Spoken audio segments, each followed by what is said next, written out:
সূরা বাকারা। আমরা সবাই জানি কোরআনের সবচেয়ে বড় সূরা কি? সূরা বাকারা। বাকারা অর্থ কি? গাবি। গাবির ঘটনা।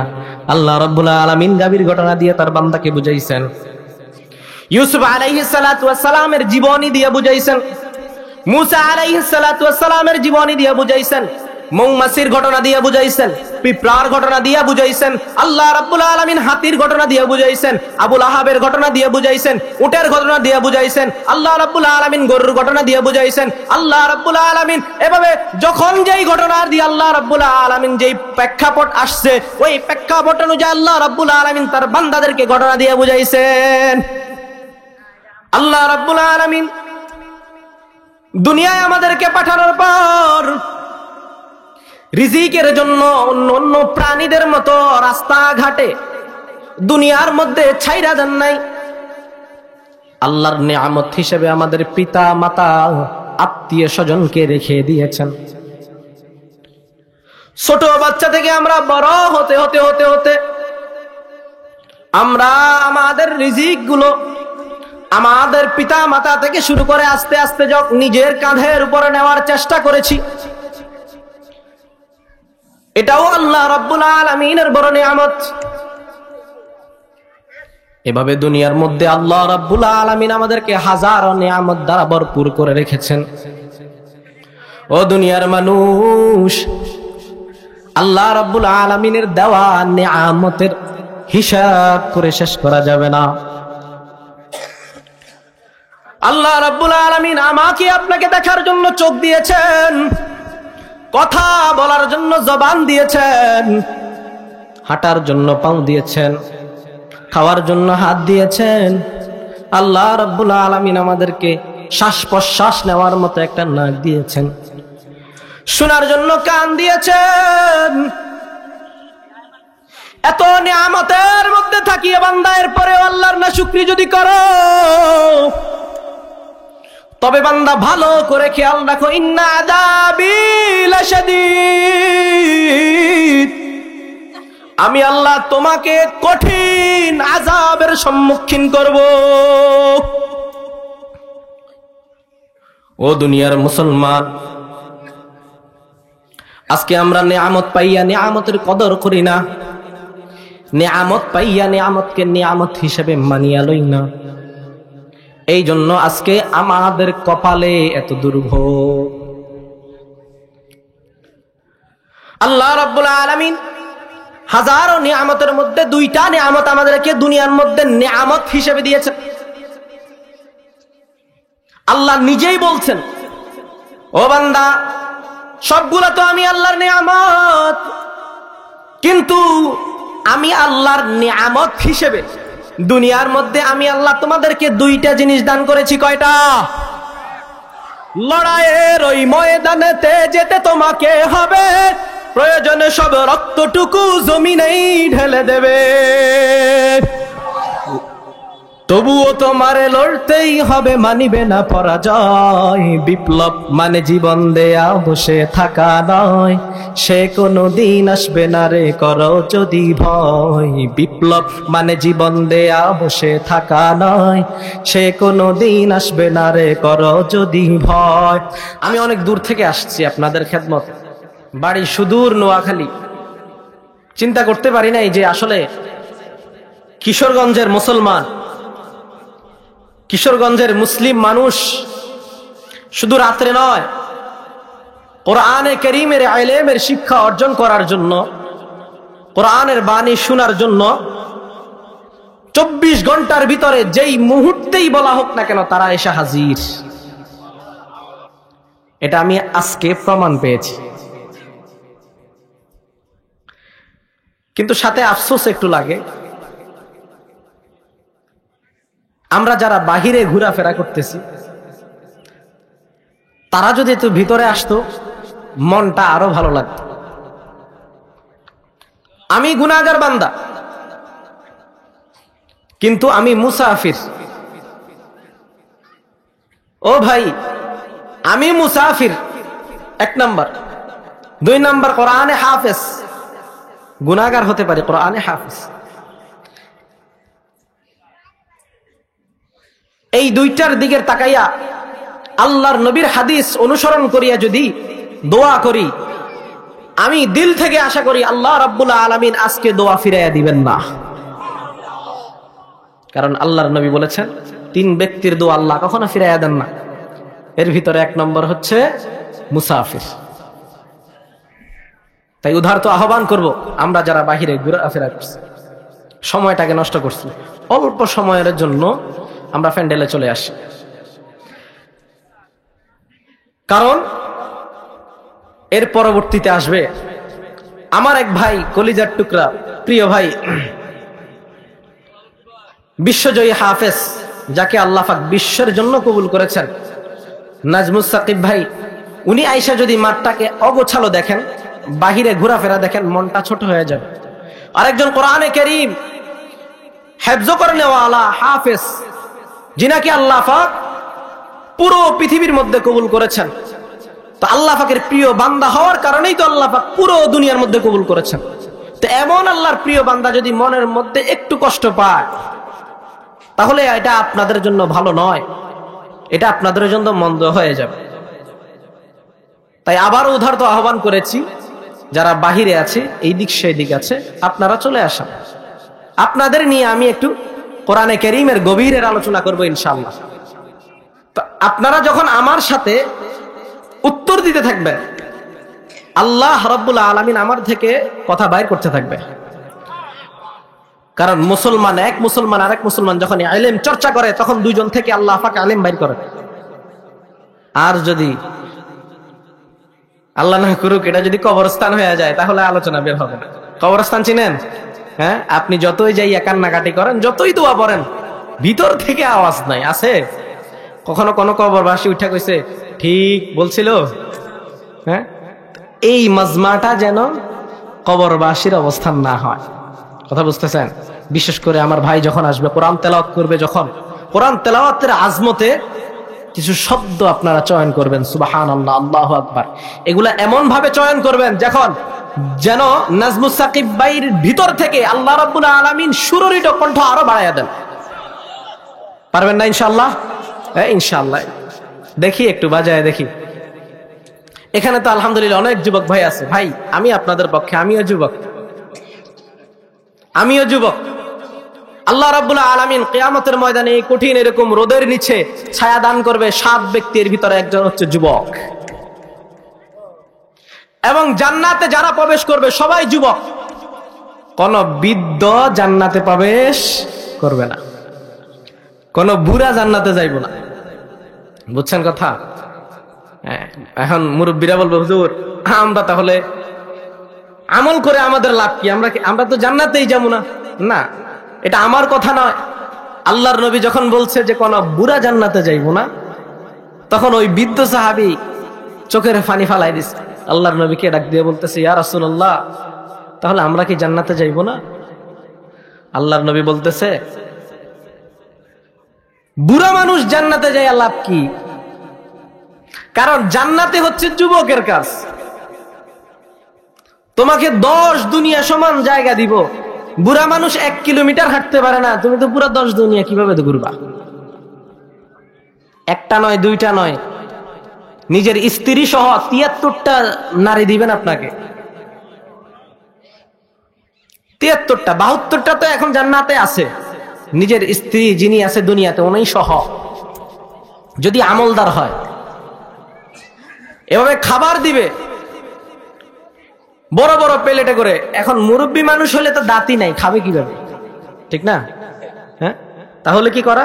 আল্লাহর নবী বলেন, প্রতিটি মুরব্বীকে, প্রতিটি বৃদ্ধ মানুষকে আল্লাহ রাব্বুল আলামিন আদম আলাইহিস সালাতু ওয়াস সালামের মতো শরীরের গঠন বানায়া দিবেন। বলেন সুবহানাল্লাহ।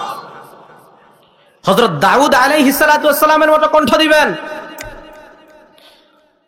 হযরত মূসা আলাইহিস সালাতু ওয়াস সালামের মতো শক্তি দিবেন। কেমন শক্তি? 1 থাপ্পড়ে মানুষ শেষ।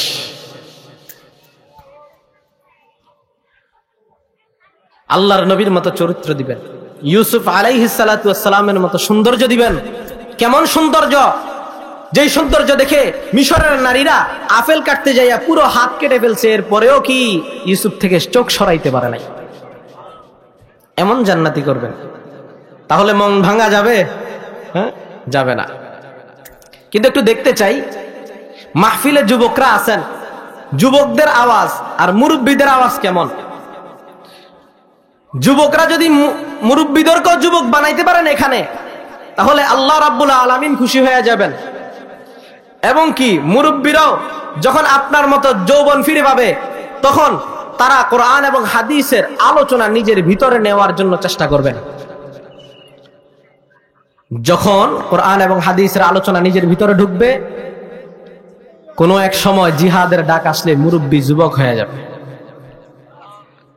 তাহলে আমরা সবাই একটু মজমা জমানোর জন্য দেখি আপনারা কি ঘুমে না জাগন আছেন, এটা চেক করার জন্য একটু নারায়ে তাকবীর দেওয়া যাবে? দেওয়া যাবে? দুই ভাবে, মুরব্বীরা একবার দিবেন, যুবকেরা একবার দিবেন। পারবেন ইনশাআল্লাহ? দেখি কার জোর বেশি। মুরব্বীরা কিন্তু পিওর শরীর, তারা কোনো আয়রন যুক্ত ভেজাল খাবার খায় নাই। দেখা যাবে কার শক্তি বেশি ইনশাআল্লাহ। ঠিক আছে, দিব ইনশাআল্লাহ। শুধু মুরব্বীরা আজকে, এখন শুধু মুরব্বীরা। নারায়ে তাকবীর। মাশাআল্লাহ। এবার যুবক ভাইরা রেডি আছেন? হ্যাঁ, আপনাদের যুবকের রক্তের টকটকে যুবকের এই রক্তর স্পৃহা দেখাইতে পারবেন ইনশাআল্লাহ? নারায়ে তাকবীর। লড়াইয়ের ওই ময়দানেতে যেতে তোমাকে হবে, প্রয়োজনে সব রক্তটুকু জমিনেই ঢেলে দেবে, তবুও তোমারে লড়তেই হবে, মানিবে না পরাজয়। বিপ্লব মানে জীবন দেয়া বসে থাকা নয়, সে কোনো দিন আসবে না রে করো যদি ভয়। বিপ্লব মানে জীবন দেয়া বসে থাকা নয়, সে কোনো দিন আসবে না রে করো যদি ভয়। আসবে বিজয় রক্ত আর জীবনের বিনিময়, আসবে বিজয় রক্ত আর জীবনের বিনিময়। বিপ্লব মানে জীবন দেয়া বসে থাকা নয়, সে কোনো দিন আসবে না রে করো যদি ভয়। কথা কোন ঠিক কিনা? তাহলে আমরা মুসলমান যারা আছি, আমাদের নারায়ে তাকবীরের আওয়াজে বাতিলদের মসনদ ভেঙে চুরমার করার জন্য আমরা রাজি আছি কি আছি না? ইনশাআল্লাহ। আলোচনায় চলে যায় ইনশাআল্লাহ। পেয়েছি মোটামুটি, আলহামদুলিল্লাহ পেয়েছি। এবার দেখা যাবে বয়ানের মাঝখানে আপনাদের মনোযোগ কেমন থাকে। আমি প্রশ্ন করবো হুটহাট করে। ওই নান্দাইল এক জায়গায় মাহফিল করছিলাম 22 তারিখে, ওখানে আমি অবাক হয়ে গেছি। পূর্ণ আলোচনা করেছি, শেষে দিয়ে আমি একটু টেস্ট করার জন্য উল্টা বলেছিলাম। উল্টা যখন বলেছি হাত উঠানোর জন্য, একটাও হাত উঠাই নাই, মানে মনোযোগ ছিল। তাহলে আজকে পরীক্ষা কিশোরগঞ্জবাসীর ইনশাআল্লাহ। কোরআনে কারীমের দুইটা আয়াত তেলাওয়াত করেছি। সূরা ইব্রাহিমের 7 নম্বর আয়াত। ভালো করে খেয়াল করবেন, এখানে শিখতে আসছেন, ঠিক না? আমিও শিখতে আসছি। আমি যতটুকু শিখছি এতটুকু আপনাদের সাথে চর্চা করব। তো আমরা এখান থেকে নিয়ে যাব, যে এখান থেকেই শিখছি শুনছি শেষ এমন নয়, এখান থেকে নিয়ে যাব ইনশাআল্লাহ। আমি আপনাদের সামনে কোরআনে কারীমের সূরা ইব্রাহিমের 7 নম্বর আয়াত তেলাওয়াত করেছি, আর সূরা কাহফের 47 নম্বর আয়াত, 46 নম্বর আয়াত। কয় নম্বর আয়াত? 46 নম্বর আয়াত। সূরা ইব্রাহিমের কয় নম্বর আয়াত? 7 নম্বর আয়াত। আর সূরা কাহফের 46 নম্বর আয়াত। এই দুইটা আয়াত সংক্রান্ত যে আলোচনা আছে করার চেষ্টা করব ইনশাআল্লাহ। আল্লাহ রাব্বুল আলামিন কোরআনে কারীমের মধ্যে বলেন, লা ইন শাকারতুম লা আযীদান্নাকুম ওয়া লা ইন কাফারতুম ইন্না আযাবি লাশাদীদ। ও বান্দা, আমি আল্লাহ তোমাকে দুনিয়ার মধ্যে হাজারো কোটি নিয়ামত দান করেছি। লা ইন শাকারতুম লা আযীদান্নাকুম, আমি আল্লাহ হাজারো নিয়ামত তোমাকে দান করেছি। ওয়ালা ইন কাফারতুম ইন্না আযাবি লাশাদীদ। জমি তুমি বান্দা এই নিয়ামতের শুকরিয়া আদায় করো, আমি আল্লাহ তোমার জীবনের সমস্ত নিয়ামতগুলো বাড়ায়া দেব। ওয়ালাইন কাফারতুম ইন্না আযাবি লাশাদীদ। যদি বান্দা নেয়ামতের নাশুকরি করো, অকৃতজ্ঞ হও, তবে বান্দা ভালো করে খেয়াল রাখবে আমার আযাব বড় কঠিন। আমার মাওলা আমাদেরকে দুনিয়ার মধ্যে হাজার হাজার নেয়ামতের মধ্যে রেখেছেন। দুনিয়ায় আসার পর থেকে আমরা কেউ আল্লাহকে ডাক দিয়া বলি নাই, মালিক আমাকে মুসলমান হিসেবে তুমি পাঠাও। কিন্তু মাওলা আমাদেরকে মায়া করিয়া দয়া করিয়া মুসলমানের ঘরে পাঠাইছেন। আল্লাহ রাব্বুল আলামিন দুনিয়ায় পাঠানোর পর অন্য অন্য মানুষদের মতো, অনেক মানুষদের মতো হাতবিহীন পাওবিহীন পাঠান নাই। আল্লাহ আমাদেরকে পরিপূর্ণ একটা রেডি বডি দিয়া পাঠাইছেন। আল্লাহ রাব্বুল আলামিন দুনিয়ায় আমাদেরকে পাঠানোর পর রিজিকের জন্য অন্য অন্য প্রাণীদের মতো রাস্তাঘাটে দুনিয়ার মধ্যে ছাইরা দেন নাই। আল্লাহর নিয়ামত হিসেবে আমাদের পিতা মাতা আত্মীয় স্বজনকে রেখে দিয়েছেন। ছোট বাচ্চা থেকে আমরা বড় হতে হতে হতে হতে আমরা আমাদের রিজিক গুলো আমাদের পিতা মাতা থেকে শুরু করে আস্তে আস্তে যখন নিজের কাঁধের উপরে নেওয়ার চেষ্টা করেছি। এটাও আল্লাহ রাব্বুল আলামিনের বড় নিয়ামত। এভাবে দুনিয়ার মধ্যে আল্লাহ রাব্বুল আলামিন আমাদেরকে হাজারো নিয়ামত দ্বারা ভরপুর করে রেখেছেন। ও দুনিয়ার মানুষ, আল্লাহ রাব্বুল আলামিনের দেওয়া নিয়ামতের হিসাব করে শেষ করা যাবে না। আল্লাহ রাব্বুল আলামিন আমাকে আপনাকে দেখার জন্য চোখ দিয়েছেন, কথা বলার জন্য জবান দিয়েছেন, হাঁটার জন্য পাও দিয়েছেন, খাওয়ার জন্য হাত দিয়েছেন। আল্লাহ রাব্বুল আলামিন আমাদেরকে শ্বাস প্রশ্বাস নেওয়ার মতো একটা নাক দিয়েছেন, শোনার জন্য কান দিয়েছেন। এত নিয়ামতের মধ্যে থাকিয়ে বান্দা এরপরে আল্লাহর নাশুকরি যদি করো, তবে বান্দা ভালো করে খেয়াল রাখো, ইন্না আযাবি লাশাদীদ,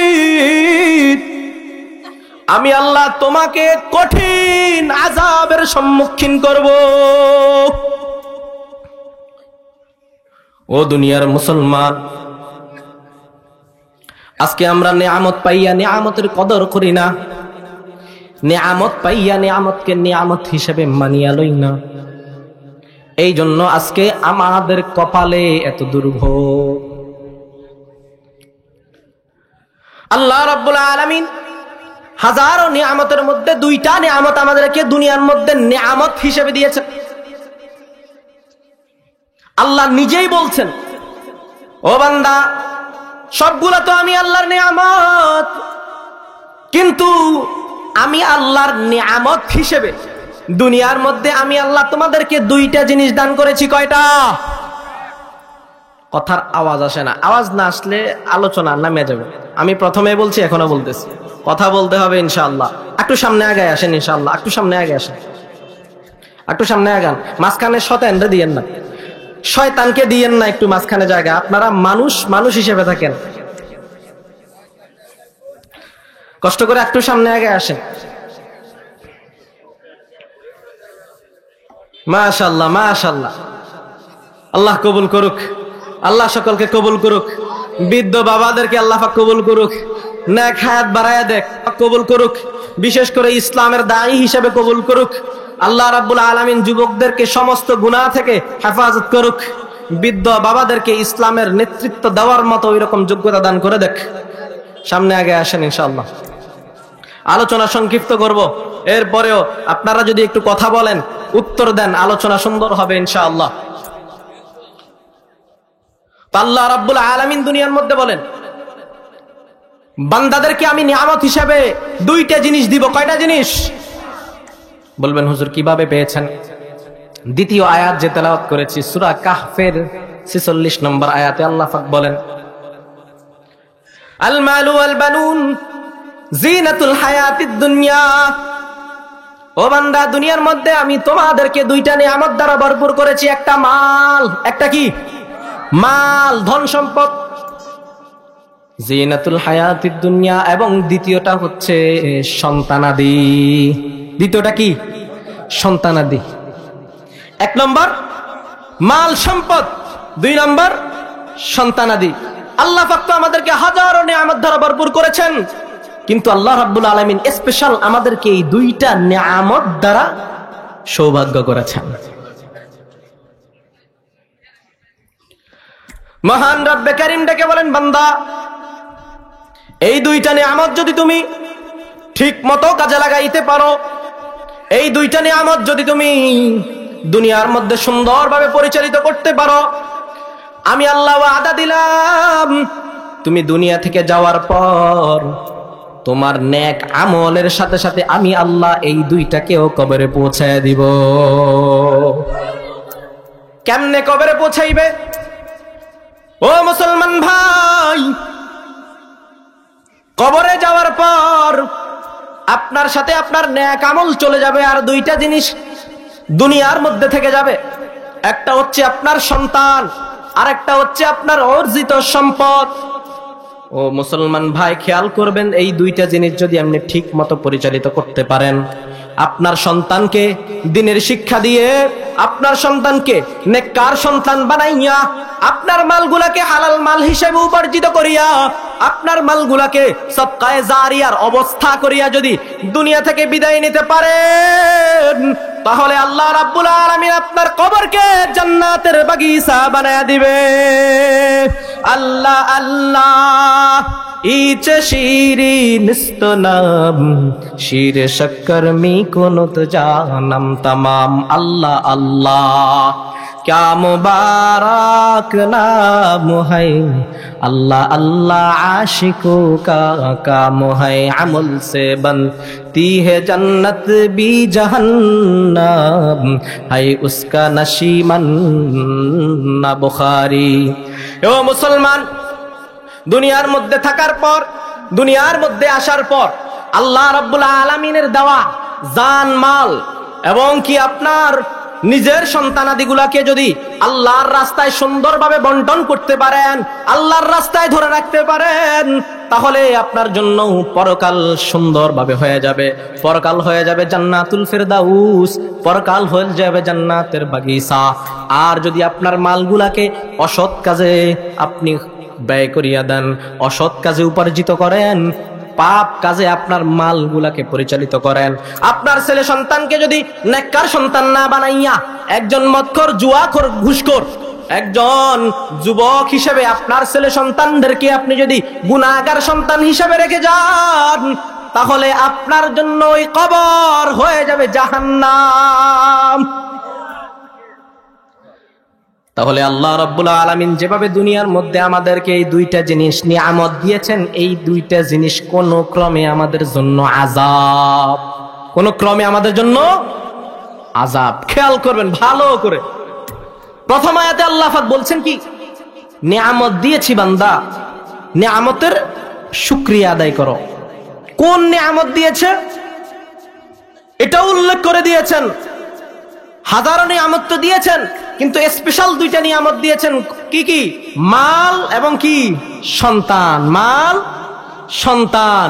ও বৃদ্ধ বাবারা, আপনাদেরকে উদারত আহ্বান করবো, আপনাদের ছেলে সন্তান, আপনাদের নাতি নুতকুর যেগুলো আছে দুনিয়ার মধ্যে, যাওয়ার আগে এগুলাকে একটু ঠিক করে যান। কারণ আল্লাহ পাকের ওয়াদা যেমন সত্য, আল্লাহ রাব্বুল আলামিনের ধরা তেমন কঠিন।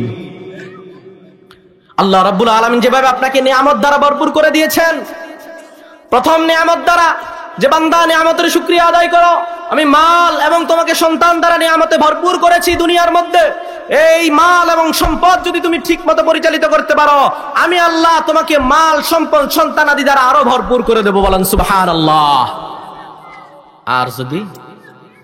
আর যদি এই দুইটা জিনিসের নিয়ামত আমরা শুকরিয়া আদায় করতে না পারি, তাহলে আমাদের জন্য এই দুইটা জিনিস আল্লাহ তো ছিনায় নিয়ে যাবেনি, সম্পদ নিয়ে যাবেনি, সন্তান নিয়ে যাবেনি, সাথে সাথে আপনাদেরকে কিয়ামতের ময়দানে কাঠ গড়ায় দাঁড়াইয়া বিচার করাইয়া আল্লাহ রাব্বুল আলামিন ওই জাহান্নামে দিয়ে দেবে।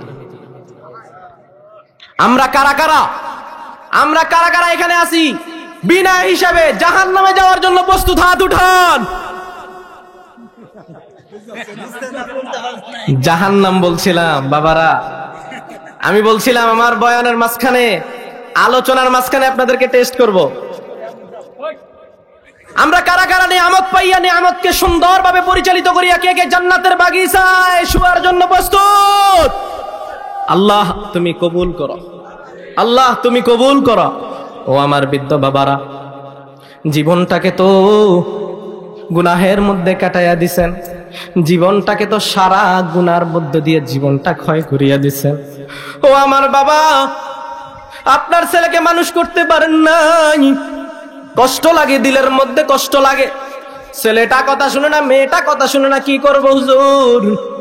ও বৃদ্ধ বাবা, আপনার একজন ছোট নাতি আছে, আপনার একজন ছোট নাতিন আছে।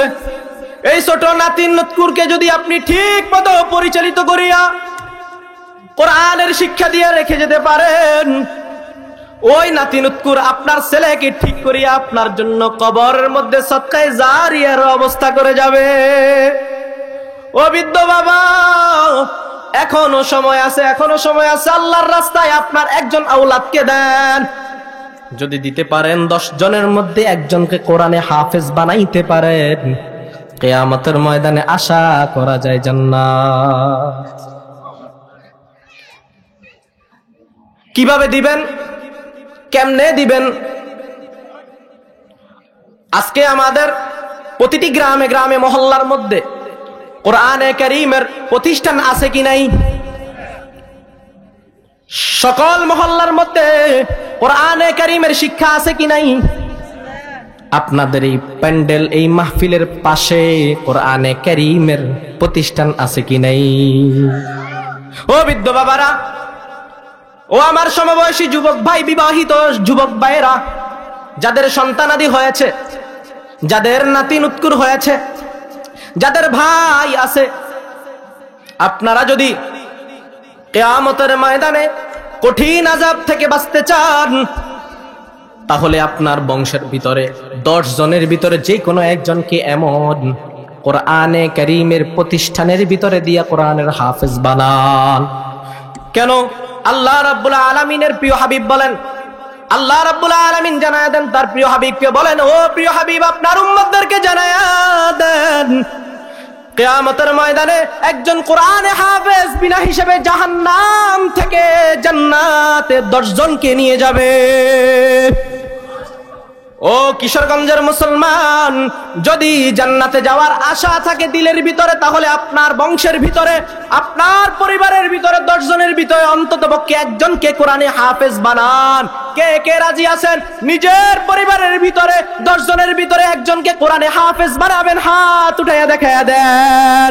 ইয়া রব্বে কারীম তুমি কবুল করিয়া নাও। এবার আসেন, কোরআনে কারীম কেমন দামি, কোরআনে কারীম কিভাবে হইতে হয়, কেমন ভাবে হয়েছে, একটা উদাহরণ মাত্র দিয়ে দেই। উদাহরণ যদি দেই ভালোভাবে বুঝে যাবেন, কারণ সবাই তো তাফসীরের গভীরতা বুঝে না। উদাহরণ দিয়ে বুঝাইতে হয়। বলবেন হুজুর উদাহরণ আপনি কেন দিতেছেন? আল্লাহ উদাহরণ দিয়েছেন বিদায়। আল্লাহ কিভাবে উদাহরণ দিয়েছেন? আল্লাহ রাব্বুল আলামিন কোরআনে কারীমের মধ্যে তার বান্দাদেরকে বুঝানোর জন্য, তাফসীর বুঝানোর জন্য, কোরআনে কারীমের আয়াত বুঝানোর জন্য কোরআনে কারীমের মধ্যে 6000 এই আয়াতের ভিতরে 2000 আয়াত আদেশ নিষেধের দিয়া আরো 4000 আয়াতের চেয়েও বেশি আয়াত আল্লাহ রাব্বুল আলামিন ঘটনা দিয়ে বুঝাইছেন। সূরা বাকারা, আমরা সবাই জানি কোরআনের সবচেয়ে বড় সূরা কি? সূরা বাকারা। বাকারা অর্থ কি? গাবি, গাবির ঘটনা। আল্লাহ রাব্বুল আলামিন গাবির ঘটনা দিয়ে তার বান্দাকে বুঝাইছেন। ইউসুফ আলাইহিস সালাতু ওয়াস সালামের জীবনী দিয়ে বুঝাইছেন। মুসা আলাইহিস সালাতু ওয়াস সালামের জীবনী দিয়ে বুঝাইছেন। মৌমাছির ঘটনা দিয়ে বুঝাইছেন, পিঁপড়ার ঘটনা দিয়ে বুঝাইছেন, আল্লাহ রাব্বুল আলামিন হাতির ঘটনা দিয়ে বুঝাইছেন, আবুল আহাবের ঘটনা দিয়ে বুঝাইছেন, উটের ঘটনা দিয়ে বুঝাইছেন, আল্লাহ রাব্বুল আলামিন গরুর ঘটনা দিয়ে বুঝাইছেন। আল্লাহ রাব্বুল আলামিন এভাবে যখন যেই ঘটনা দিয়ে আল্লাহ রাব্বুল আলামিন যেই প্রেক্ষাপট আসছে, ওই প্রেক্ষাপট অনুযায়ী আল্লাহ রাব্বুল আলামিন তার বান্দাদেরকে ঘটনা দিয়ে বুঝাইছেন। তাহলে এখন যদি কেউ কথা বলে যে তাফসীর নামে কিচ্ছা কাহিনী হয়, তাহলে এই কথা কি সঠিক না বেঠিক? হ্যাঁ, এমন কিচ্ছা বলা যাবে না, এমন কাহিনী বলা যাবে না যেই কাহিনীর কোনো ভিত্তিই নেই, যেই কাহিনীর কোনো প্রমাণই নেই, এমন কাহিনী বলা যাবে না।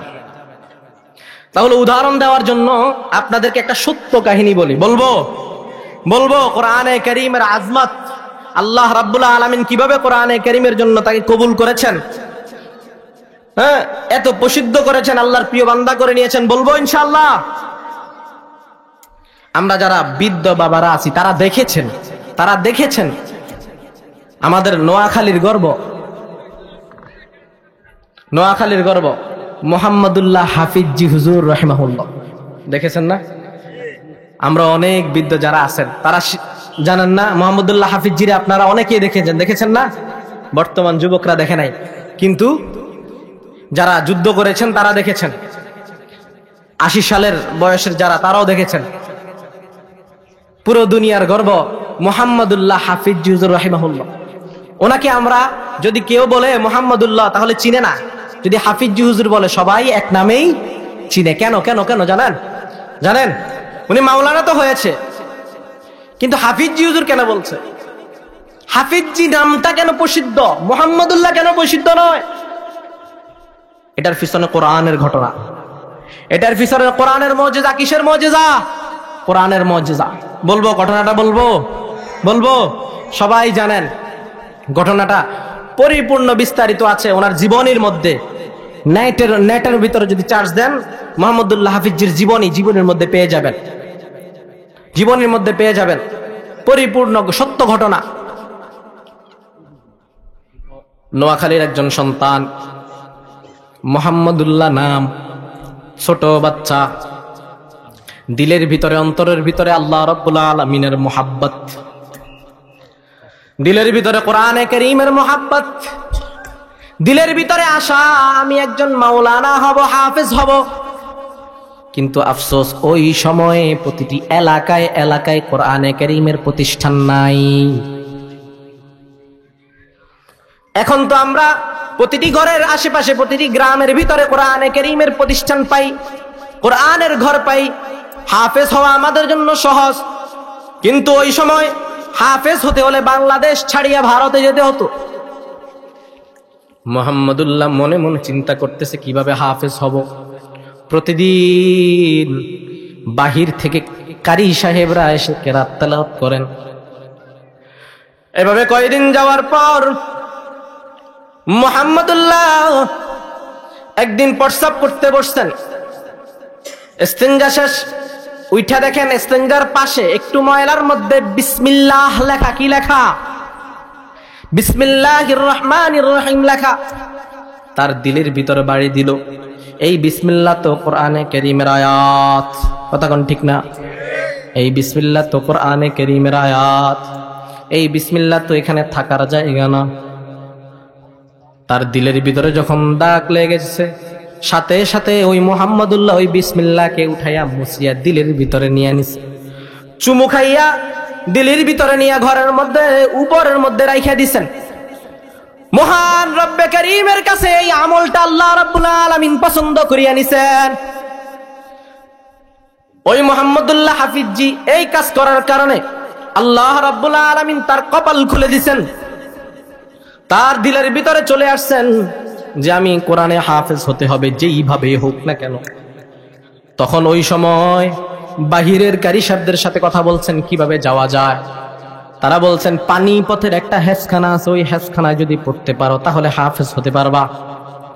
মুহাম্মদুল্লাহ হাফিজি দিলের ভিতরে অটল নিয়ত, আমি কোরআনে হাফেজ হবই। তখন আমাদের মতো এমন যুগ ছিল না, এমন দান খয়রাতের যুগ ছিল না, এমন কুটুপতি ছিল না, এমন টাকাওয়ালা ছিল না, সবাই ছিল গরিব। টাকা নাই পয়সা নাই, কিভাবে যাবে গরিব মুহাম্মদুল্লাহ? কিভাবে হবে হাফেজে কোরআন? দিলের ভিতরে আলাদা হাফেজে কোরআন হবে। মায়ের সাথে পরামর্শ, মা আমি কোরআনে হাফেজ হব, পানি পথে যাব, এত দূর কিভাবে যাব, তুমি একটু পরামর্শ দাও। মা বলতেছে, ও বাছা, তোমার যেহেতু নিয়ত খালেস, নিয়ত করেই ফেলছো, আমার কাছে 1.5 টাকা আছে। কয় টাকা? ওই সময়ের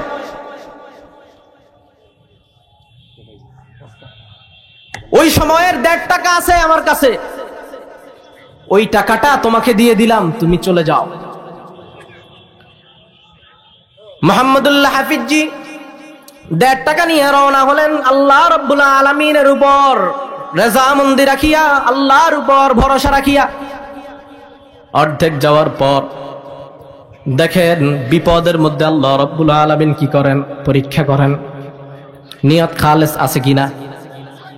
প্রতিমধ্যে কুকুরে কামড় দিয়েছে। কি দিয়েছে? কুকুরে কামড় দিয়েছে।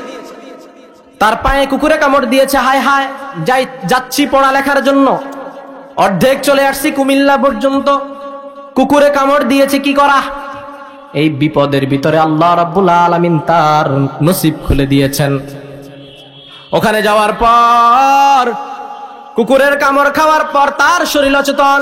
কিছু মানুষ ধরে ওই স্টেশনে যাইয়া স্টেশনের মাস্টারকে দিলেন, এই ছোট বালক কোথায় জানি যাবে, কুকুরে কামড় দিয়েছে, কি করা? ও ভাই, কি করা যায়? স্টেশন মাস্টার বলছেন, এই কুকুরে কামড় দেওয়াওয়ালা লোকের চিকিৎসা একমাত্র পানি পথে আছে।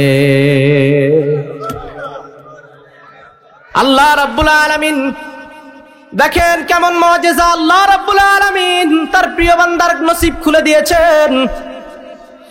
পানি পথের যাওয়ার জন্য ওইরকম টাকা ছিল না, পয়সা ছিল না, কিন্তু বিপদের মাধ্যমে আল্লাহ রাব্বুল আলামিন তার যাওয়ার জন্য সুযোগ করে দিয়েছেন।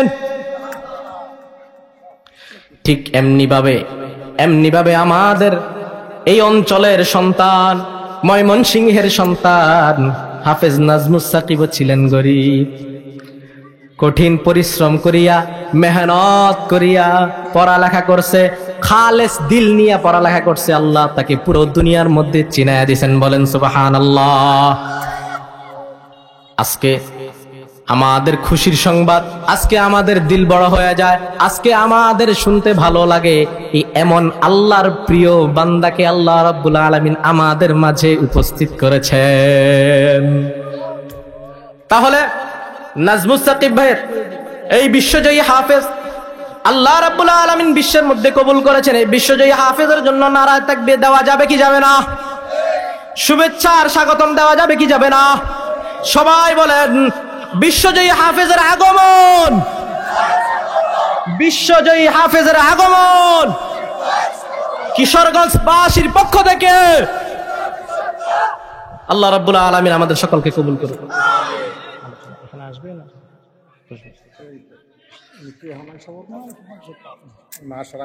আচ্ছা, যাই হোক, এটা আমাদের খুশির সংবাদ। ভাই চলে আসছেন, একটু রেস্ট নিবেন, এরপরে আপনাদের সামনে কি মহামূল্যবান কোরআনে কারীমের সেই সুর আপনাদের সামনে ছড়ায় দিবেন। আমরা কথায় চলে আসি। মুহাম্মদুল্লাহ হাফিজ হুজুর রাহিমাহুল্লাহ, মুহাম্মদুল্লাহ পানি পথে যান, কিন্তু একটা সমস্যা হয়ে গেছে। সমস্যা কি? সমস্যাটা হয়েছে তাকে যে ওই যে স্টেশন মাস্টার সুযোগ করে দিয়েছে, তাকে আসা যাওয়ার টিকিট দিয়ে দিছে, যাবে, চিকিৎসা করবে, চলে আসবে, কিন্তু তার দিলের ভিতরে কি? সে কোরআনে হাফেজ হবে। গিয়েছেন, সংক্ষিপ্তভাবে বলে দেই, যাওয়ার পর চিকিৎসা নেওয়ার পর চিন্তা করছেন, এখন যদি আমার কাছে টিকিটটা থাকে, আমাকে শয়তানে ওয়াসওয়াসা দিবে ফিরত বাড়িতে যাওয়ার জন্য। সাথে সাথে টিকিটটা ছিঁড়ে ডাস্টবিনের মধ্যে ফালাইছে। ডাস্টবিনের মধ্যে ফালাইয়া খোঁজা শুরু করছে কোথায় হাফেজ হওয়া যায়। পানিপথের একটা হেফজখানা, প্রসিদ্ধ তখন হেফজখানা ছিলেন, ওখানে ভর্তি হয়েছেন। ভর্তি হয়ে নিজের আমল, নিজের আখলাক, নিজের ইলম ছড়ানোর জন্য, শিক্ষা গ্রহণ করার জন্য শুরু করলেন। তখন ওই সময়ের বড় আলেম, যুগশ্রেষ্ঠ আলেম, ফকিহুল উম্মাহ মুজাদ্দিদে মিল্লাত, হাকিমুল উম্মাহ, মুজাদ্দিদে মিল্লাত। দেখেন বড়দের কথা আল্লাহ পাক কবুল করে নেন। তখন থেকে তার নাম কি? হাফেজজি। তার নাম কি? হাফেজজি। পুরা দুনিয়া তাকে হাফেজজি হুজুর হিসেবে চিনে, যেমনি ভাবে পুরা দুনিয়াকে নাজমুস সাকিব চিনে। কথা বলেন ঠিক না? নাজমুস সাকিবকে পুরা দুনিয়া চিনে। দেখেন একটা কথা বলি, বিশ্বজয় কিন্তু সবাই করেছে, অনেকেই করেছে না? প্রতি বছর বিশ্বজয় হাফেজ হয়, কিন্তু এর ভিতরে কয়েকজনের নাম আমাদের দিলের ভিতরে থেকে যায়। এর ভিতরে একজন হচ্ছে নাজমুস সাকিব। কেন? বুঝতে হবে আল্লাহ রাব্বুল আলামিন তাকে প্রিয় বান্দা বানাইছেন এই জন্য। বুঝেছেন? নাজমুস সাকিবের আগে আরো অনেক বিশ্বজয়ী হাফেজ ছিল না? ছিল, ফজলে রাব্বি আদল, হ্যাঁ, এভাবে আরো অনেক ছিল, অনেকেই ছিল। কিন্তু আল্লাহ রাব্বুল আলামিন তাকে স্পেশাল কবুল করছেন, আমাদের প্রতিটি যুবক বৃদ্ধের অন্তরের ভিতরে তার মায়াগুলো ঢুকাইছে। তো এইভাবে আমরা যদি এই কোরআনে কারীমের কঠোর পরিশ্রম করার কারণে যদি মুহাম্মদুল্লাহ হাফিজজিতে পরিণত হয়, ও মুসলমান, আমাদের সন্তানগুলাকে যদি আমরা ওই অভিভাবকের মতো মুহাম্মদুল্লাহ হাফিজজির মায়ের মতো মাদ্রাসায় পাঠাই দিতে পারি, হ্যাঁ, এভাবে আমরা যদি বড় বড় হাফেজদের পিতামাতা অভিভাবকের যেভাবে কষ্ট করেছেন, এভাবে কষ্ট মুজাহাদা করে আমাদের সন্তানগুলোকে যদি মাদ্রাসায় রেখে আসতে পারি, এবং তারাও যদি এমন খালেস নিয়তে পড়ালেখা করতে পারে, তাহলে আশা করা যায় আল্লাহ রাব্বুল আলামিন তাদেরকেও হাফেজজির মতো কবুল করে নেবেন। তাহলে আমরা আমাদের সন্তানগুলোকে মাদ্রাসায় দেওয়া রাজি আছে কি নাই? তাহলে কথা হয়েছে যে আমাদের সম্পদ, মাল এবং সন্তানাদি, এই সন্তানাদিগুলোকে আমরা মাদ্রাসায় দিব ইনশাআল্লাহ। এখন আমাদের জন্য সুযোগ বেড়ে গেছে, আল্লাহ পাক আমাদেরকে সুযোগ করে দিয়েছেন, দূরে নয়, আমাদের প্রতিটি গ্রামে গ্রামে, ঠিক না? এখন যদি সুযোগ কাজে না লাগাইতে পারেন, আল্লাহ পাক বলেন ইন্না আযাবি লাশাদীদ, কিয়ামতের ময়দানে এই সুযোগের জন্য আমি আল্লাহ তোমাকে ধরবো। ও বান্দা, ও আব্দুল খালেক, ও আব্দুল মালেক, ও বোরহান, ও আব্দুল্লাহ, ও আব্দুর রহমান, তোমাকে আমি সন্তান দিয়েছি, তোমাকে আমি সন্তানের পড়ালেখার জন্য দূরবর্তী প্রতিষ্ঠান নয়, তোমার এলাকায়, এই এলাকার মধ্যে আমি নুরানি হাফিজিয়া মাদ্রাসা গঠন করার জন্য অবস্থা করে দিয়েছি, কিন্তু তোমার ছেলে সন্তান, তোমার নাতিনুত্তরকে দেও নাই কেন? বলো। তখন ওই জবাবের উত্তর আপনার কখনো আছে? প্রশ্নের উত্তর আছে? এই কথাটা যখন বলবে, আল্লাহ রাব্বুল আলামিন আপনার যেহেতু উত্তর নাই, আল্লাহ আপনাকে ধরে ফেলছেন। আল্লাহ যাকে ধরবে সে বিনা হিসেবে জাহান্নাম ছাড়া তার উপায় নাই। আফসোস, আজকে আমাদের অনেকের হালাল ভাবে কামাই রুজি করিয়া আমাদের এই কামাই রুজি হালাল টাকা হারামের পথে ব্যয় করে নেই। কেমনে কেমনে কষ্ট করিয়া, সকাল থেকে নিয়ে বিকাল পর্যন্ত কষ্ট করিয়া 500 টাকায় আমরা কামাই করি। এই 500 টাকার ভিতরে 300 টাকা দিয়ে আমরা আমাদের সংসারের জিনিসপাতি নেই, আর 200 টাকা আমরা আমাদের এই হারাম কাজ বিড়ির জন্য রেখে দেই।